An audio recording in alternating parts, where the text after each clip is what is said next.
Hi, Namaskar. This is Wing Commander Santosh Sharma. Welcome to my channel, White Lotus Spirituality. I do make videos on astrology, Rudraks, and gemstones. In this video, we'll be talking about Saturn, the Shani. Saturn in the 12th house. This is the 12th house. This is the Lagna house. It's counted as 1, and we count it as counterclockwise in Vedic astrology. That is 2, 3, 4, 5, 6, 7, 8, 9, 10, 11, 12.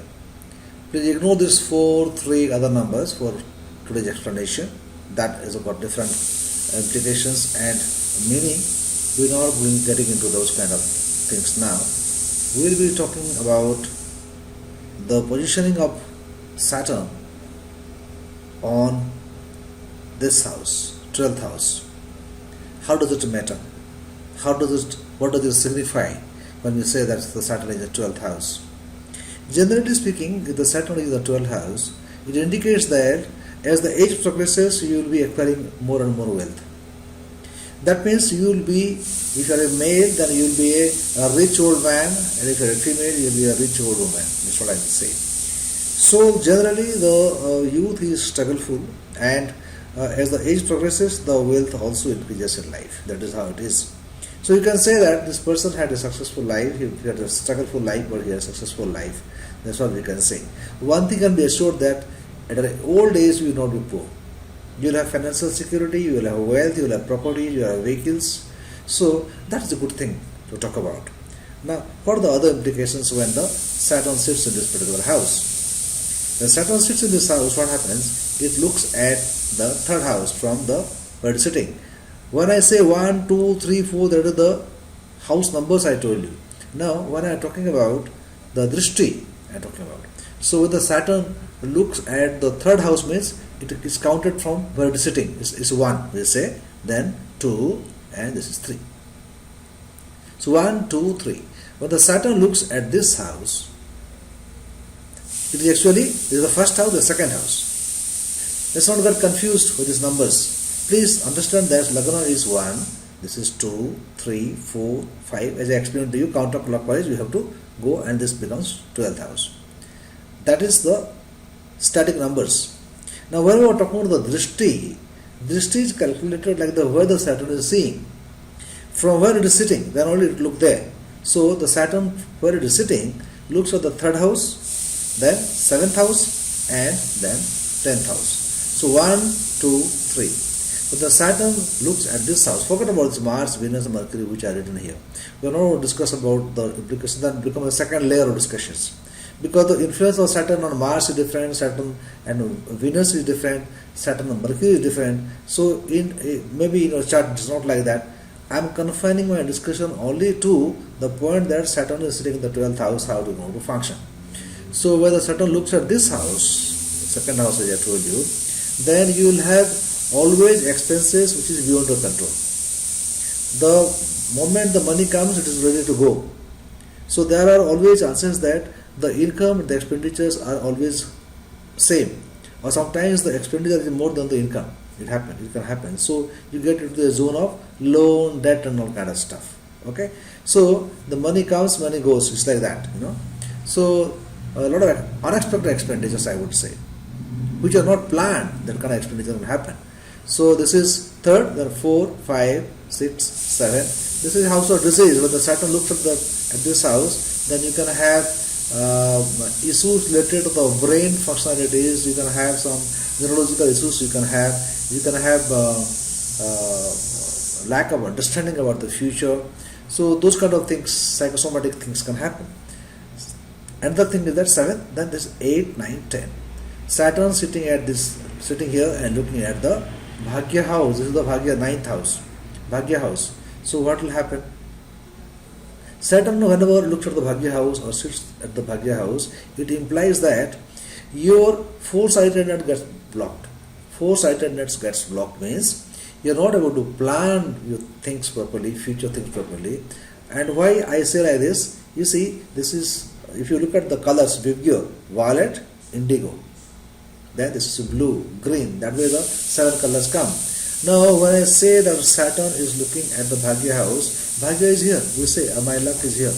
and this is the color of indigo, violet indigo. I told you it is indigo color. So the indigo color is basically Nilanjana Samabhashan, that is the indigo color, combination of blue and black. So this is third eye. Okay. Now Saturn is related to the third eye. I say Saturn like a GPS. I always say. So what happens? The Saturn looks here. That means the Saturn, the energy is looking at the Bhagya house.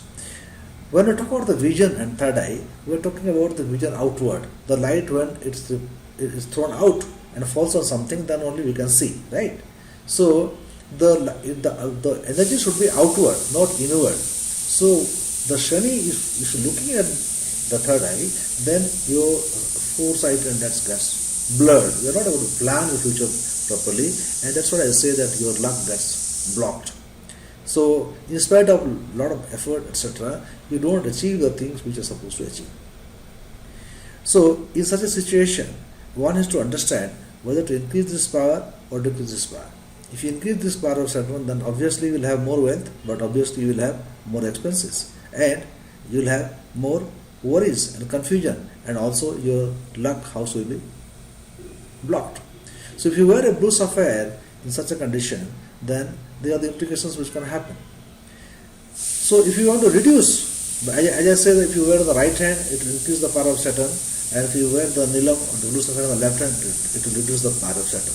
Increase or decrease. Now if you increase, then wealth is increasing, expense also increasing, then your luck is also getting blocked, and you have more disorientation. If you reduce this, then expenses comes down, mental agony comes down, luck becomes better, intentions comes down, but the accumulation of wealth also becomes actually problematic in future. So one has to understand these complications, and accordingly sometimes you have to wear in the left hand, sometimes in the right hand. Sometimes if the Surya Mahadasa, Tadasa is undergoing, then accordingly you have to change left and right. So it is not that one time just to wear a gemstone is going to be like that whole of your life. You need to be in touch with your astrologer, consultant, and astrologer has to guide you in what situations you can wear it on the right hand, in what situations you can wear it on the left hand. I always say as a self-bait, I say as a balancer along with the blue sapphire, please try and wear a 17-mukhi Rudraksh which is going to balance you. And if you want to avoid totally in such situation, this 12th house situation, if you want to avoid the blue sapphire stone, and you wear a 17-mukhi Rudraksh also should be able to help you. It should be sufficient. But a combination of 17-mukhi Rudraksh and a blue sapphire stone which is going to definitely help you a lot. You derive the benefit of Saturn, not at the cost of more expenses or blocking the luck house, because the Rudraksh will be there to balance the energies. So combination of 17-mukhi Rudraksh and a blue sapphire, which I would like to recommend if the Saturn is there in the 12th house. If the Saturn is bad in the chart in the 12th house, then what happens? Then again you have to have a combination of blue sapphire and a 17-mukhi Rudraksh. Not only this 12th house Saturn we have to consider, you have to also see which are the other energy are sitting, planetary energy are occupying the other houses, because each chart is different. This chart will not be your chart, right? So everybody is unique, the chart is different. So you have to have a thorough analysis, then only you will be able to achieve and maximize the potentiality of Saturn which is sitting on a chart. I'll give you an example. Supposing the sun is sitting in the Lagna house, supposing the sun is sitting here and Saturn looks at the sun, then the implications are different. Sun and Saturn being the contra force, you will have the conflict with the authority, with your parents and all that. So these things has to be understood. Just by looking at the chart, looking at the Rasi, Nakshatra, etc., wearing a gemstones can be really very dangerous many times. So be careful. If you want to get in touch with me, do that. Contact me at 9845124158. Log on to our website www.whitelotusspirituality.com. Thank you very much for watching this video, and stay safe, do subscribe and share with others. Bye. You can log on to our website www.whitelotusspirituality.com. If you want to consult, then you can book online. If you want to buy Rudraksh and gemstones, also you can buy through this website. Thank you very much. Press the bell icon to receive our videos in